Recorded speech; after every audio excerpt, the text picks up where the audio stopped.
Thanks, Eric. I'm Adrian Gobriel. The Toronto Police Association is firing back at Chief Mark Saunders' reefer rule. That rule states that members of the police force can't perform active duty within 28 days of consuming cannabis. So the union tonight, or within the next 24 hours, is going to be instructing their members to file an injured on-duty report should they come in contact with secondhand marijuana smoke within a confined area. And union boss Mike McCormick says that could lead to upwards of 12 officers per week, each taking about a month off work.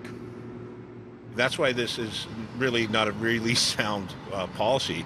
It's in your system. The chief said you're not allowed to have it in your system, so these officers will have to put in an IOD and possibly go off work. What would be reasonable for you and your members? Exactly what the other services have done in Ontario, have a fit for duty test, which is a very rigorous test.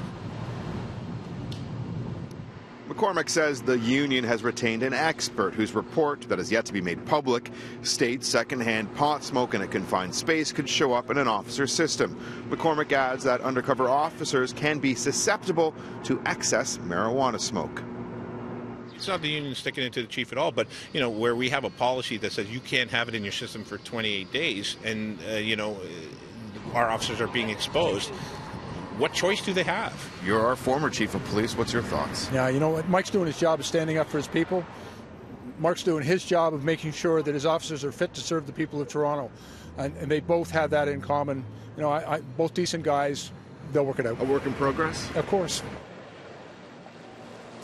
Chief Mark Saunders told us not today when we requested to speak with him earlier this morning, though he has said recently that his 28-day policy is an interim policy and it's one he's willing to revisit.